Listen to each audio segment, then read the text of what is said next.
Assalamu alaikum. This is Anila Shehzad with Global in 5 minutes. Ukraine Russian war के front में काफ़ी बड़ी बड़ी तब्दीलियां आ रही हैं, बहुत तेज़ी से नई नई मूव्स सामने आ रही हैं, तो इसका हम एक ओवरव्यू ले लेते हैं।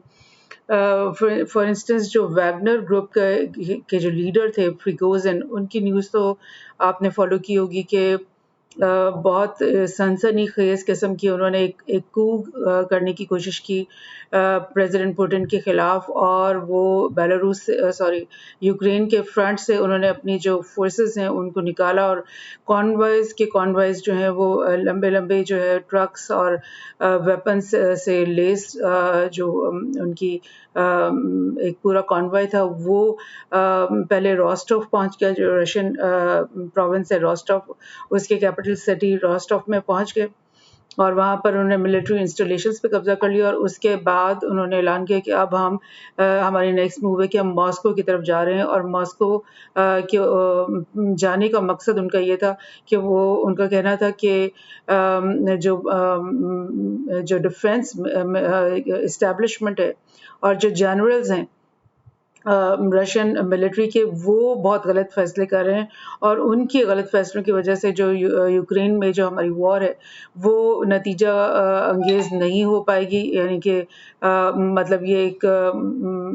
लंबी और तवील वॉर बनती जा रही है जिसका कोई नतीजा सामने नहीं आ रहा। तो इस एंगर और इस नाखुशी का इजहार करते हुए फ्रिगोजिन ने ये कू अटेम्प्ट किया, और एक दिन आप समझ लें 24 घंटे बहुत ही एक पूरी दुनिया के मीडिया में ये चीज़ चलती रही कि अब प्रिगोजिन जो है वो पुतिन की हुकूमत को टॉपल कर देगा या क्या होगा, रशिया जो है वो तबाह हो जाएगा और म्यूटनी हो गई, और ये सब कुछ इस तरह की न्यूज़ बड़ी सनसनीखेज चल रही थी। और उस वक्त भी मैंने यही अपने पॉडकास्ट में कहा था कि डेफिनेटली वो एक मर्सनरी ऑर्गेनाइजेशन है वैगनर, जिसके ये लीडर हैं फ्रिगोजिन, और ज़ाहिर है रशिया की जो मिलिट्री है वही इनको आर्म भी करती रही है, इनको फंड्स भी देती रही है, ज़ाहिर इनकी ट्रेनिंग में भी वो मदद करते रहे हैं। और वो ये जो वैगनर ग्रुप है ये रशियन मतलब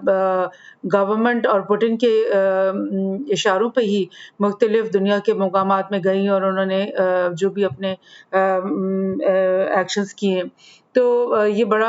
अजीब सी बात है कि एक छोटी सी मर्सनरी ऑर्गेनाइजेशन वो टॉपल कर देगी रशिया की जो पूरी मिलिट्री एस्टेब्लिशमेंट को, जिसके हेड ज़ाहिर पुतिन है इस वक्त। तो वही हुआ कि रोस्टोव से निकलते हुए और मतलब ये खबर आना शुरू हो गई कि फ्रिगोजिन गायब हो गया, और फ्रिगोजिन जो है वो बेलारूस चला गया। और पुतिन ने खैर बहुत सख्त किस्म की स्पीचेस उसके खिलाफ की, लेकिन फिर यही पता चला कि प्रिगोजिन जो है वो बेलारूस चला गया। लुकाशेंको जो कि बेलारूस के प्रेसिडेंट हैं, उन्होंने बोला अगले ही दिन उन्होंने बोला कि ये जो क्या नाम है प्रिगोजिन, ये हमारे पास आ चुका है। तो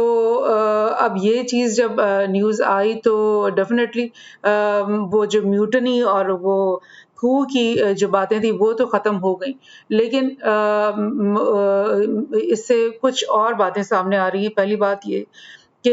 बेलारूस जो है वो कितना ज़्यादा एलाइड है रशिया के साथ, या मतलब ये भी चमगोइयाँ होना शुरू हो गई कि क्या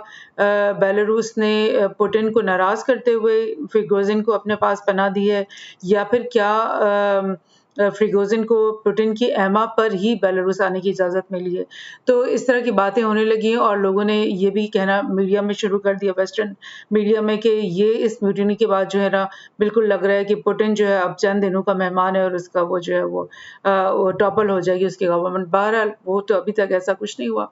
लेकिन कुछ न्यूज़ और हम इसकी फॉलो करते हैं। Belarus gave wanted Ukrainian oligarch diplomatic post to block extradition to US। अब ऐसा कि यूक्रेन का जो एक डिप्लोमेट और एक बहुत पावरफुल बिजनेसमैन, उसका नाम डिमिट्रो फिरतास है, उसको भी वो भी बेलारूस के अंदर ही पनाह गुज़ीर था, और वो जो पिछला जो प्रेसिडेंट था यानुकोविच विक्टर यानुकोविच, जो कि प्रो रशियन प्रेसिडेंट था, उसके ज़माने का वो एक डिप्लोमेट भी था और एक बहुत अमीर बिजनेसमैन भी था। तो ये प्रो रशियन और प्रो यानुकोविच जो बिजनेसमैन था, ये पनाह गुज़ीन था इस वक्त बेलारूस में। और यूएस का ये मुतालबा था कि ये क्योंकि एक मतलब उनके लिहाज से यानी कि एक कॉन्विक्ट था या जो भी उस पे इल्ज़ामात उन्होंने लगाए हुए थे कि वो उसको एक्स्ट्राडाइट करके हमारे हवाले कर दो। लेकिन ये लुकाशेंको ने एक और मतलब चाल चली कि उसको यूएन की एक डिपार्टमेंट है, United Nation Industrial Development Organization UNIDO, इसका उसने उसको बेलारूस में एक पोस्ट दे दी। और ये पोस्ट मिलने के बाद जो है वो उसका वहाँ पे रहना बेलारूस में एज ए यूएन लाइक यानी उसके एक जो यूएन का यानी कि एक मेंबर होते हुए वो बेलारूस में रहना उसका जो है वो सही हो गया। और अब वो यूएस उसको एक्स्ट्रेडिशन उसकी नहीं मांग सकता क्योंकि वो यूएन का मेंबर है इस वक्त। तो खैर इससे भी ये पता चल रहा है कि बेलारूस जो है वो पुतिन के साथ खड़ा हुआ है और वो कहते भी हैं। और उनकी मज़ीद बहुत सारी लाइक बातें हैं, जैसे कि रशियन प्रेसिडेंट पुतिन ने कुछ दिन पहले ही कहा कि बेलारूस में उन्होंने अपने न्यूक्लियर मिसाइल सिस्टम जो है वो पहुंचा दिए हैं और उनको लॉन्च कर दिया यानी सेट कर दिया है। और बेलारूस के अंदर जो है बेलारूस यूज़ कर सकता है अब हमारे न्यूक्लियर एसेट्स को जो कि हमने बेलारूस के अंदर पहुंचा दिए। सो ये चीज़ हो रही है। और एक और न्यूज़ को देखते हैं हम कि इसी वक्त जब ये कि वैगनर के जो प्रिगोजिन है उसने ये हरकत की और इस वक्त ये देखते हुए कि वैगनर ग्रुप जो है वो टूट-फूट का शायद शिकार है और किसी कमज़ोरी का शिकार है। उस वक्त यूएस ने एक और नई सैंक्शंस लगा दी कि और उन्होंने इल्ज़ाम लगाया कि जो वैगनर के फाइटर्स हैं जो कि और मुल्कों में भी मौजूद हैं, मसलन वो सेंट्रल अफ्रीकन रिपब्लिक में मौजूद हैं अफ्रीका के अंदर और माली के अंदर मौजूद हैं उनके उनके मुताबिक। और वो ये कहते हैं कि ये जो दोनों ममालिक में वैगनर के जो फोर्सेस वहाँ पे मौजूद हैं, वो अपने खर्चे पूरे करने के लिए वहाँ से गोल्ड स्मगल कर रही हैं और स्मगल करके बेच रही हैं और ये नाजायज़ यानी कि कारोबार कर रही हैं। तो इस सिलसिले में उन्होंने इस वैगनर के ऊपर मज़ीद इस तरह की भी सैंक्शंस लगा दिए हैं कि वो ताकि ये ना कर सकें। ये और बात है कि कई मतलब सदियों से जो कॉलोनाइज़र्स थे और जो यूएस और उसके एलाइज़ हैं वो मुस्तकिल अफ्रीका से जो है वो मिनरल्स गोल्ड ही नहीं बल्कि और भी इससे भी ज़्यादा कीमती मिनरल्स जो हैं वो चोरी कर रहे हैं, ऑयल भी चोरी कर रहे हैं। और इसीलिए अफ्रीका को कर्स मिनरल्स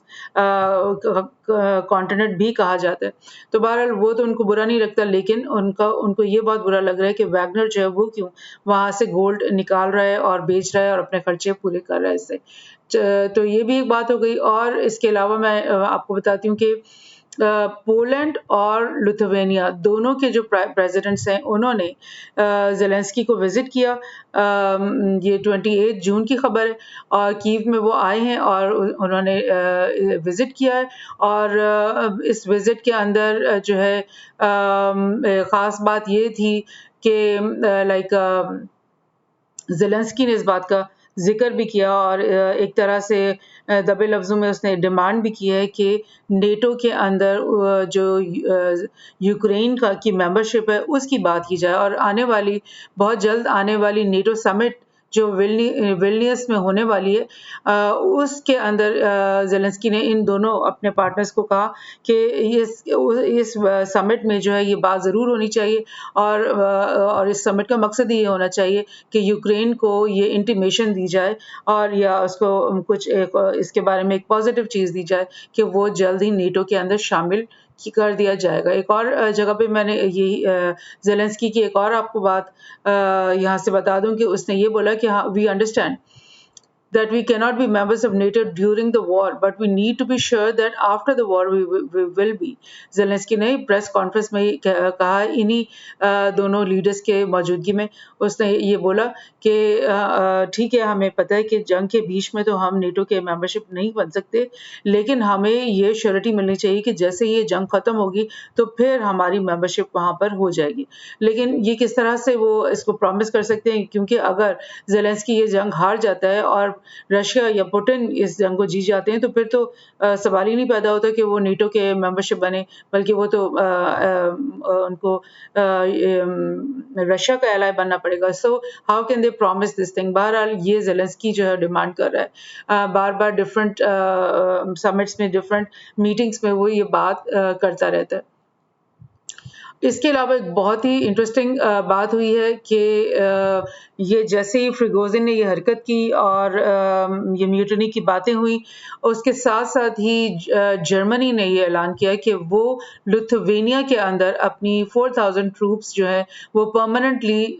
नेटो के अंडर वहाँ पे हम उनको खड़ा करने के लिए रेडी हो गए। और ये लिथुआनिया का मैं आपको दिखा देती हूँ, ये बिल्कुल बेलारूस के ऊपर ये मुल्क है और इसकी ये खास बात है कि बाल्टिक सी के ऊपर इसका कोस्ट भी मिलता है। सो इसकी ये डबल इम्पोर्टेंस है क्योंकि बाल्टिक सी भी एक बहुत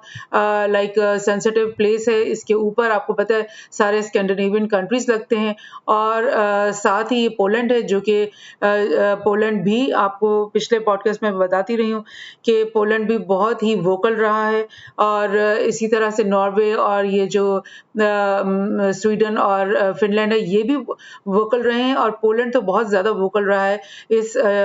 यूक्रेन वॉर के सिलसिले में और नेटो के हक में ये बहुत ज़्यादा ना ही सिर्फ बोलता रहा है, बल्कि पोलैंड ने तो अपना पूरा लाइक रास्ता दे रखा है शुरू से ही कि यहाँ से जो भी मिलिट्री इक्विपमेंट्स और वेपन्स वगैरह देनी है यूक्रेन को, तो वो पोलैंड के रास्ते से आ रही थी। तो अब लिथुआनिया, लातविया और एस्टोनिया ये ज़रा अभी न्यूट्रल थे, इनकी तरफ से कुछ इतनी ज़्यादा वोकल नहीं हो रहे थे वो वॉर के लिए। लेकिन अब जर्मनी ने ये बोला है कि हम जो है अपना ट्रूप्स जो हैं उनको हम खड़ा कर देते हैं जर्मनी से ले जाकर के लिथुआनिया में। सो ये तो ये पुरानी चालें हैं इन लोगों की, बिकॉज़ यू नो ये पहले भी मैं आपको बताती रही हूँ कि ये जो ईस्ट यूरोप की ये सारी बेल्ट है, ये एक लाइक ये जो वेस्ट यूरोप है, इनके मुकाबले में एक गरीब बेल्ट है। इसमें जर्मनी, फ्रांस, ब्रिटेन और ये नीदरलैंड, बेल्जियम, ये सब कंट्रीज जो हैं ये निस्बतन, और इवन ये स्कैंडिनेवियन कंट्रीज निस्बतन बहुत अमीर हैं इन सब ममालिक के मुकाबले में, जो कि ईस्टर्न बेल्ट कहलाती है और इनका ताल्लुक हमेशा रशिया से क्लोज ताल्लुक भी रहा है और ये पूरी बेल्ट पहले यूएसएसआर का हिस्सा भी रही और आज़ाद होने के बाद भी ये मतलब इनके अंदर इतनी डेवलपमेंट, इतनी तरक्की और इतनी यानी कि वेल्थ प्रोडक्शन नहीं हुई है। तो अब जर्मनी को जब दिख रहा है कि वॉर जो है उनके सर पे मतलब आ गई है, तो बजाय इसके कि वो खुद लड़ें रशिया के साथ, वो अपनी ट्रूप्स आगे करके लिथुआनिया में लैंड कर रहे हैं और यही हो रहा है कि वो पोलैंड को उकसाएंगे, वो इधर से रोमानिया को, मोल्डोवा को वो कह रहे हैं कि हम अपनी और डिफरेंट जो नेटो की कंट्रीज है वो कह रहे हैं कि हम यहाँ पे अपनी ट्रूप्स खड़ी कर देते हैं। तो ये इनको आपस में रशिया के साथ लड़ाएंगे और खुद ये चैन से पीछे बैठे रहेंगे और तमाशा देखते रहेंगे। So this is what's happening. ये लिथुआनिया का तो ये चक्कर है। बहरहाल जर्मनी ने ये बहुत बड़ी ऑफर दी है और बड़ा हीरो बन गया है इस वॉर के अंदर कि जी अब हम अपनी 4000 ट्रूप्स लिथुआनिया के अंदर खड़ा करें। अब यही चीज़ NATO chief hails German base deal in Baltics और says Russia unpredictable following mutiny, यानी कि जो फ्रिगोजिन ने म्यूटनी की थी उसके बाद रशिया की जो बात है, सिचुएशन है, वो अनप्रेडिक्टेबल हो गई है। कुछ उसके बारे में कहा नहीं जा सकता। रशिया को खुद भी अपने मामलात पे कंट्रोल नहीं रहा है। तो इस हालात में जो